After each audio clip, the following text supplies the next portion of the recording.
ప్రశ్నించిన ప్రతిపక్ష నేతలు భూస్థాపితం చేస్తారని మాజీ సీఎం వైసీపీ అధినేత వైఎస్ జగన్ ప్రశ్నించారు. చంద్రబాబు నీకు భయం ఎందుకంత అసహనమని ప్రశ్నించారు. సత్తెనపల్లిలో పోలీసులకు ఎక్కడికక్కడ పెట్టి జనం రాకూడదని ఎందుకు ఆదేశాలు ఇచ్చారని అన్నారు. ఎన్ని అడ్డంకులు సృష్టించినా ప్రజల్లో విప్లవం వచ్చిందని, రెంటపాళ్ల పర్యటన విజయవంతమైందన్నారు జగన్.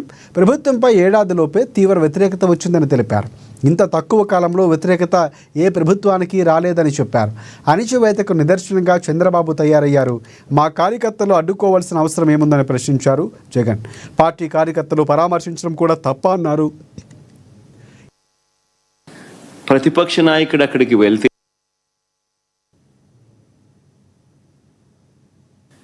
పొదిలి వెళ్తే నిజంగా అక్కడ కూడా ఆశ్చర్యం కలిగించే విషయం,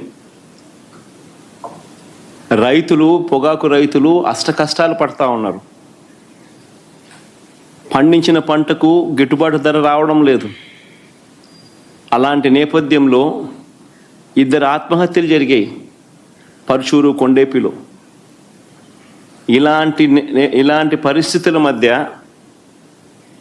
అక్కడ జరుగుతూ ఉన్న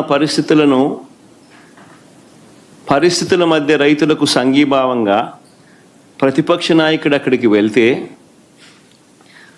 ఆ కార్యక్రమంలో రైతులు, ప్రజలు పెద్ద ఎత్తున పాల్గొంటే దాదాపుగా 40,000 పైచిలకు మంది ఆ కార్యక్రమంలో పాల్గొంటూ ఆ ప్రోగ్రాం జరుగుతూ ఉన్నప్పుడు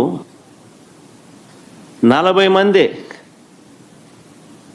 ఎంచినా కూడా అంతకన్నా ఎక్కువ మంది కూడా కనపడరు.